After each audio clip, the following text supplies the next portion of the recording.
বঙ্গোপসাগরীয় নিম্নচাপের প্রভাবে দক্ষিণবঙ্গের একাধিক জেলায় চলছে প্রবল বর্ষণ। বিশেষ করে পশ্চিম মেদিনীপুর জেলার চন্দ্রকোনা 1 নম্বর ব্লকে বৃষ্টি ও বন্যার ফলে চরম সমস্যায় পড়েছে কৃষকরা। জলবায়ু পরিবর্তনের কারণে ভয়াবহ বন্যা পরিস্থিতির সৃষ্টি হয়েছে। একদিকে ঝড়ো বৃষ্টি, অন্যদিকে খাল ও নদীতে জল বাড়তে শুরু করেছে।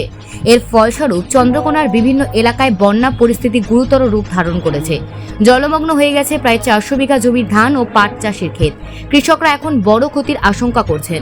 শুধু মাঠের জমি নয়, রাস্তার উপরে উঠে গেছে জল, সড়কগুলো ডুবে গেছে এবং সাধারণ মানুষ ঝুঁকি নিয়ে রাস্তা পারাপার করছেন।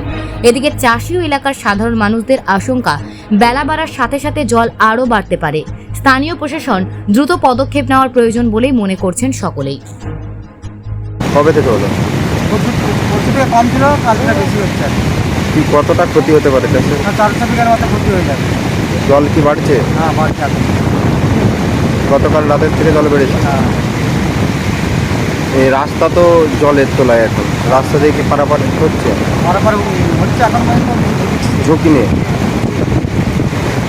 কি চাষের কতটা ক্ষতি হতে পারে আশঙ্কা করছে? হয়তো 400 বিঘার মতো তো ক্ষতি হবে। ধান নষ্ট হয়ে যেতে পারে। আপনার নাম? আমার নাম সত্যিকার। বাড়ি কিষণ। 400 বিঘার উপর 400 বিঘের উপর ক্ষতি হবে। কি কি লাগানো ছিল? ধান ধান ধান নষ্ট হয়ে যেতে পারে। কিছু ওই এলাকা পাট। মানে 400 বিঘা জমির উপর দিয়ে বন্যার জল বইছে। জল কি বাড়ছে? হ্যাঁ, বাড়ছে। কবে থেকে? আজকে ভোর থেকে আবার বাড়ছে। কি কি মনে হচ্ছে চাষের কতটা ক্ষতি হবে? গাছের ক্ষতি হবে ভালোই। ধান নষ্ট হয়ে যেতে ধান পারে। নষ্ট হবে। জলটা তো নিকাশি হবে না, ফুলটা উঁচু হয়ে গেছে। অতএব জলটা থেকে দেখেভাবে মরবে, মানে ধানটা অনেকটাই পছন্দ হচ্ছে। রাস্তার উপরেও তো জল উঠেছে। হ্যাঁ, রাস্তার উপরে জল। সাধারণ মানুষ কি পারাপার করছে? পারাপার তো প্রায় বন্ধ।